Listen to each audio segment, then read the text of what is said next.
एक important update है, आप सभी के लिए समझना बड़ा ज़रूरी बन जाता है। थंबनेल से आपको थोड़ा बहुत समझ भी आया होगा, बट मैं आपको सिंपल लैंग्वेज में आसान भाषा में समझाने जा रहा हूँ। हुआ क्या है, जैसे हमारे इंडिया की बात करेंगे, आप इंडिया में कभी कभी सुनते हो कि कोई पर्टिकुलर लोकेशन है, एक सिटी है, इस सिटी का नया नाम रख दिया गया है। कोई रेलवे स्टेशन है, उसका नाम बदल कर नया नाम रख दिया गया है, एयरपोर्ट का नया नाम रख दिया है। हमारे इंडिया का वो टेरिटरी हमारे इंडिया का हिस्सा है, हम वो कर सकते हैं। लेकिन अभी हुआ क्या है, चाइना ने क्या काम करा है, हमारे इंडिया का जो अरुणाचल प्रदेश आता है, जिसको नहीं पता मैप पे भी दिखाऊंगा अभी आपको। अरुणाचल प्रदेश की कुछ ऐसी जगह हैं जिनका नाम चाइना ने चेंज कर लिया है, क्योंकि चाइना इसे अपना मानता है कि अरुणाचल प्रदेश हमारा हिस्सा है, चाइना का पार्ट है। ये मानते हुए उसने क्या करा है, अरुणाचल प्रदेश की कुछ जगह के नाम यहाँ पर चेंज कर दिए हैं। ये 11 से 12 मई को हुआ है, यानी कि रिसेंट अपडेट है, जहाँ पे चाइना के सिविल एविएशन डिपार्टमेंट ने एक मैप भी शो कर दिया है, जिनमें इन जगह के जो नाम बदले गए हैं, वो बदले हुए नाम, नए नाम आपको देखने को मिलेंगे। तो वही आपको आज की इस वीडियो में समझाने जा रहा हूँ, पूरा सिस्टम क्या है, क्या यहाँ पर करा गया और क्या इम्पैक्ट रहता है इसका, और क्यों ऐसा करा जा रहा है। तो ये इंडिया चाइना का जो बीच में आपको कन्फ्लिक्ट अब दोबारा से आपको देखने को मिल रहा है। अभी हाल ही में ऑपरेशन सिंदूर जो हमारे इंडिया की तरफ से चलाया गया है, इंडिया पाकिस्तान का कन्फ्लिक्ट चल रहा था, वो सीज़ फायर जैसे ही वहाँ पर डिक्लेयर करा गया है। सीज़ फायर डिक्लेयर होने के बाद आपने देखा होगा कि चाइना ने भी सामने आकर सपोर्ट करना स्टार्ट कर दिया पूरी तरीके से। और अभी सीज़ फायर एंड होने के बाद भी आपने देखा, कुछ आपने न्यूज़ वगैरह में सुना हो कुछ ना कुछ, कि कुछ लोकेशन ऐसी थी जहाँ पर सीज़ फायर होने के बाद भी ड्रोन एक्टिविटी आपको देखने को मिल रही थी। और अभी रिसेंटली इसी टाइम पीरियड पर चाइना ने भी जो है वो क्या कर दिया, हमारे इंडिया का जो अरुणाचल प्रदेश है उसके कुछ लोकेशन से उसके नाम चेंज करना स्टार्ट कर दिए हैं। थोड़ा सा और समझ लेते हैं, ये सारे न्यूज़ आर्टिकल हैं जो आपको देखने को मिल रहे हैं, जहाँ पर इसी बात को बताया गया कि चाइना ने जो है वो नाम चेंज कर दिए। अगर आप मैप की तरफ ध्यान दोगे, क्योंकि चाइना हमें नीचे की तरफ आने की ज़रूरत नहीं, अगर हम इंडिया के ऊपर के हिस्से की बात करेंगे, जिसे लद्दाख वाला पार्ट है, ये चाइना को देखने को मिल रहा है। देखिए यहाँ पर अगर आप ध्यान दोगे, जम्मू कश्मीर तो लद्दाख वाले यूटी बन चुके हैं, ये लद्दाख के साथ भी चाइना कनेक्ट हो रहा है। यहाँ से अगर हिमाचल प्रदेश वगैरह, यहाँ से अगर आप आते जाओगे, ये नेपाल तो हमारा इंडिया का है ही नहीं, भूटान अलग से है। यहाँ से सिक्किम है, यहाँ से अरुणाचल प्रदेश है। ये जो अरुणाचल प्रदेश वाला साइड है, इसको चाइना मानता है कि ये भी हमारा है। और इसी लोकेशन में कुछ जगह ऐसी हैं जिसको नॉर्थ ईस्टर्न स्टेट्स भी कहते हैं इंडिया की। इसमें से कुछ जगह हैं जिनके नाम इसने चेंज करे। थोड़ा सा और समझ लेते हैं मैप से, सो दैट आपको और क्लैरिफिकेशन मिल जाए। अगर आप यहाँ पे मैप देखते जाओगे, जो बॉर्डर हमारे इंडिया चाइना के बीच में है, जैसे वेस्टर्न सेक्टर की बात करेंगे, आपको लद्दाख के साथ देखने को मिलता है। और लद्दाख के साथ भी आप देखते हो यहाँ पर, जैसे भी लास्ट टाइम आपने देखो गलवान वैली का क्लैश हुआ था, है ना।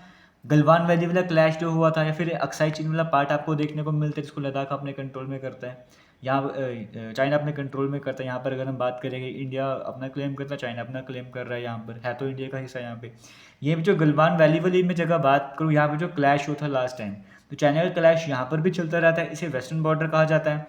जैसे मिडल सेक्टर में आपको उत्तराखंड देखने को मिल रहा है, हिमाचल प्रदेश वगैरह देखने को मिल रहा है, यहाँ पे इतने कन्फ्लिक्ट नहीं देखने को मिलते। फिर ईस्टर्न सेक्टर में जैसे सिक्किम आ जाएगा, अरुणाचल प्रदेश आ जाएगा, लद्दाख के बाद ज़्यादा कन्फ्लिक्ट आपको इसी साइड में देखने को मिलेंगे। अब आज का जो अपडेट है वो इसी लोकेशन को लेकर है, अरुणाचल प्रदेश को लेकर ही आपको यहाँ पर देखने को मिल रहा है। देखिए होता क्या है, जो इस साइड की बाउंड्री है, ये जो लद्दाख वाले साइड से इंडिया चाइना का बॉर्डर आपको देखने को मिल रहा है, इसे हम कहते हैं LAC, मतलब line of actual control, LAC से कहा जाता है। और जो इस तरफ है अरुणाचल प्रदेश के साथ जो चाइना की बाउंड्री लगती है, जो इस साइड से अगर मैं बात करूँगा, इस साइड से हम इसको कहते हैं मैकमोहन लाइन। यहाँ पर आपको नाम भी देखने को मिल रहा है, ये है मैकमोहन लाइन, समझ गए। तो यहाँ पर जो इस बार इशू है वो LAC वाले साइड में नहीं है, लद्दाख वाले साइड में नहीं है, ये मैकमोहन लाइन वाले साइड में है, अरुणाचल प्रदेश वाले साइड में आपको देखने को मिल रहा है। तो सारा फोकस हमारा इस साइड ही रहने वाला है। आगे चलते हैं, थोड़ा और समझ लेते हैं। LAC की बात करूँ, लाइन ऑफ एक्चुअल कंट्रोल, जो लद्दाख वाले साइड की मैं बात कर रहा था, 1962 के जब इंडिया चाइना वार उसको डिमार्केशन करा गया था।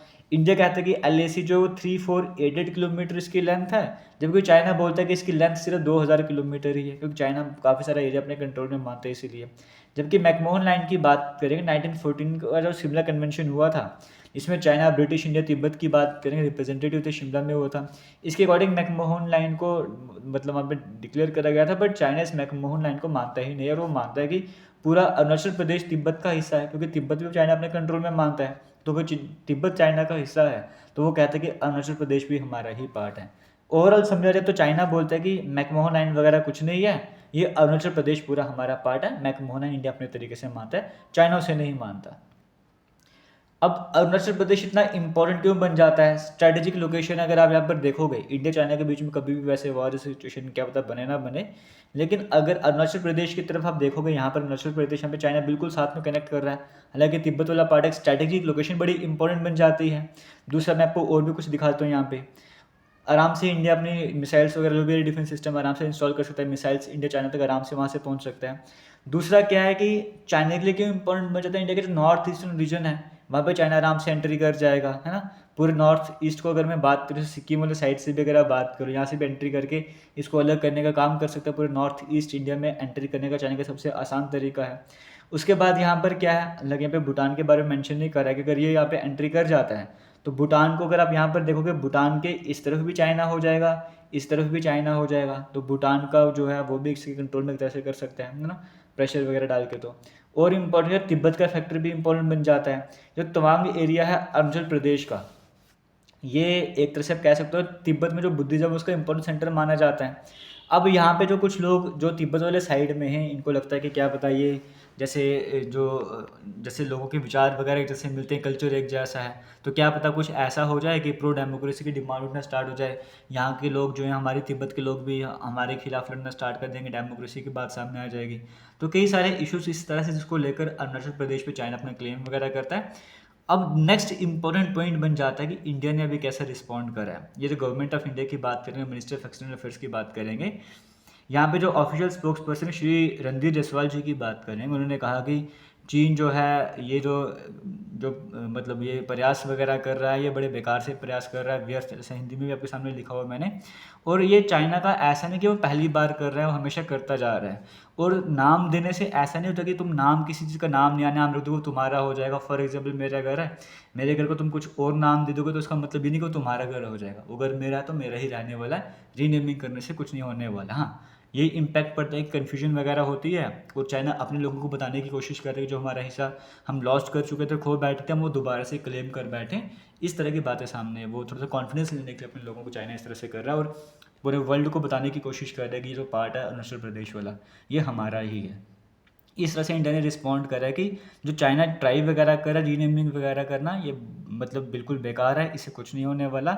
चाइना पहले भी ऐसा करता आया और नाम चेंज करने से उसकी आइडेंटिटी चेंज नहीं हो जाएगी, वो हमेशा से इंडिया का था और इंडिया का ही रहने वाला है।